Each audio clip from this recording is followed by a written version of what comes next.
All right, so in this podcast, I'm super excited to answer these questions from you guys, our subscribers, and they are fantastic ones about the food entrepreneur experience. And they are 3 great ones about what is the cheapest food business to start. Many of you want to start a food business, but you're trying to think to yourself, look, I've only got so much money I can put into it for right now, but what type of food business should I start? And what is a good food business to get started? So we're going to cover that in this podcast. And what we're going to do as well, we're going to go ahead and record this session and upload it onto YouTube so all of our YouTube subscribers can take advantage of this information as always. So definitely check us out down in the description. If you did not know, we do have a podcast. We have a lot of different forms of ways that you can actually digest our content. And a podcast is definitely one of them. We're on about 12. Are we on, how many are we on? 11 or 12 different platforms. Yes, so you can definitely check out those links down below. So I'm going to dive into these questions and I'm going to give you specifics as to why and how you should actually start a inexpensive food business and not invest a lot up front, because I definitely don't want to misguide you and tell you that, yes, you do need to have $10,000 or $20,000 or $30,000 to start a food business. No, of course, it depends on the type of food business. But of course, as always, if you've got a limited budget, that's going to kind of constrain initially what you can do up front. But don't let that stop you from starting your food business. So 5 of the cheapest food businesses to start is what this podcast is going to be all about. So let's dive right into it. So the first one is, number 1 is cottage food business. This is always the best way, not only one of the most cheapest ways to start a food business from scratch, but one of the best ways. Why? Because of multiple reasons, and I'm going to give them to you.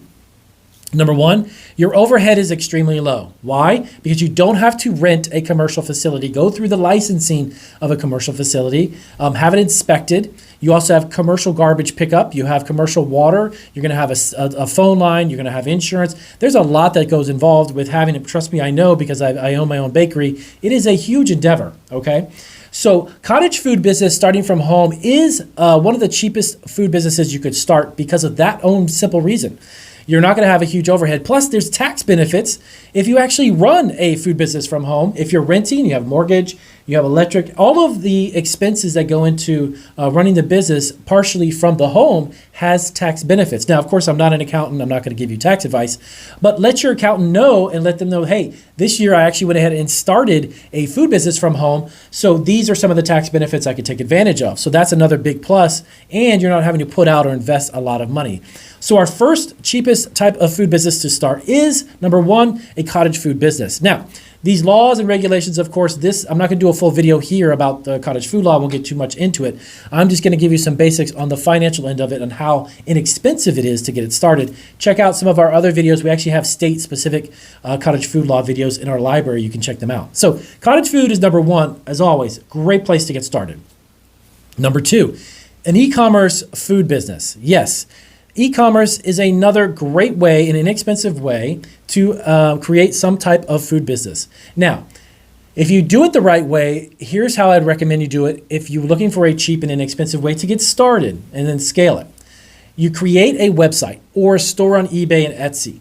Now, you can buy products and flip them onto these platforms. Or if you're looking to create your own, you can rent a commercial kitchen only for the time you need to make the product and then ship it out to your customers. Okay, a lot of commercial kitchens, depending on which one you get, but a lot of commercial kitchens will allow you to produce a product in those commercial kitchens and then use it as a logistics area where you can just simply ship it from there. Not all of them, but some of them will. So you got to definitely check out that particular cost factor that comes into play, but it's not even close to having to rent or create an entire commercial food facility, and you can tap into someone else's kitchen and create the products. Or you can simply purchase food products and resell them online for a markup. You can bundle products. You can do a niche product, things that are health items, gluten-free products, sugar-free products. There's a lot of health food products that are out there that people will pay a premium for, and you don't have to have an enormous amount of inventory. And believe it or not, here's a little insider tip. There is a lot of people who actually, now you have to make sure you do this legally. I'm not recommending you do it illegally. But a lot of people will actually only go to stores like Walmart, believe it or not, Costco, wholesale clubs, and buy a product only as it's needed and sell it on these websites. So I'm going to recommend you definitely make sure, again, you have all your licenses and all that in place.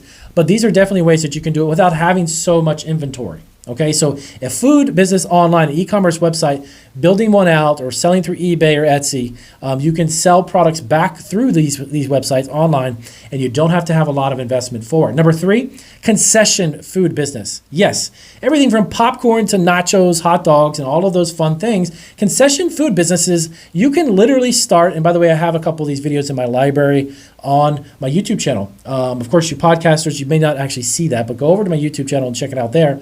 Concession food businesses, you can start for literally between $500 to maybe even $800 on the low end. Yes, you can. The equipment is very cheap. The permits and licenses to do local events are very cheap. The product is even cheaper, and you buy it only as you need it. You're not going to buy 20,000 hot dogs and sell them. You buy them for a specific event. You buy the popcorn for a specific event. Concession food businesses can be started for less than $1,000. Number 4, food blogging. Yes, believe it or not, there are tons of bloggers who write about food businesses. They write about their food experiences, recipes, tons of them. And they monetize their content through either Google AdSense, you can do it through affiliate marketing, or you can even do it through sponsorships. So if you build up a blog and you've got 10,000, 15,000, 5,000, 16,000, whatever it may be, thousands of people who follow your blog, guess what? You are valuable. The content you make is valuable. And if it's food related, then it is a food business. It's a food blog. You can get a sponsored content from food companies, food manufacturers. If it's a baking company or a baking blog, you can get baking companies to pay you to promote their products. You can go to Amazon and create an affiliate account and even promote baked goods, baking products, food, cooking. There's a ton of chef supplies even. All of these items are affiliate marketing. You can make money with that. I would actually say the food blog is actually probably one of the most cheapest out of all 5 of these, to tell you the truth, because all you need is internet access, a computer, and a little bit of imagination, and of course some work. But it's very inexpensive to start. Number 5, one of the most cheapest, but yet one of the most lucrative is a personal chef. You probably think, well, what does that have to have certification? If you love to cook and you know that you know how to cook and you're confident in what you're doing, personal chefs can make an upwards of 6 figures a year. And now get this, the majority of personal chefs only bring ingredients to prepare to special events. They are hired to come to somebody's home or an event and cook for them.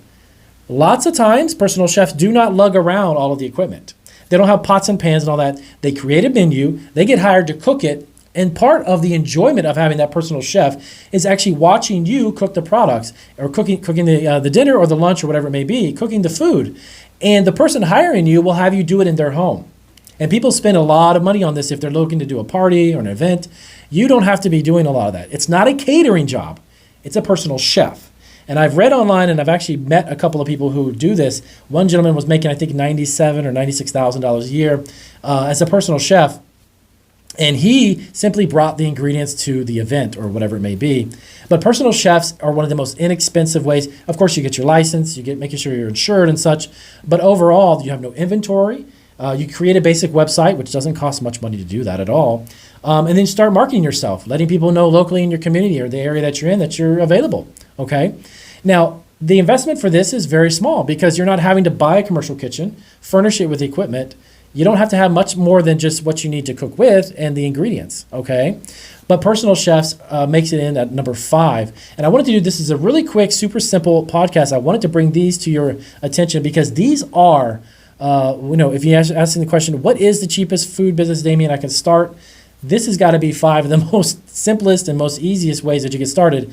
Now, of course, it's going to take work. Don't get me wrong. I'm not saying it's simple and easy to run it, but compared to a lot of other businesses like running a bakery or starting an ice cream shop or investing in a franchise or fast food business, these are great ways to get started generating money from this. And if you want to transition to something more expensive as far as the investment is concerned down the road, definitely do that.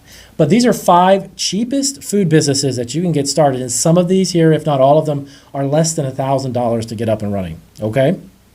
So if you're looking for ways to make money and you're asking what is a good food business to get started with, these are 5 of them. So if you have questions about this, as always, please let me know down below in the description box below the YouTube video when I upload it. And of course, the podcast, we have the question section. You can ask questions there, and we'll definitely hop on those as soon as we can.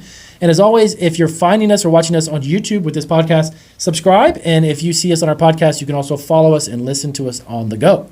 So I'll see you guys on our next podcast.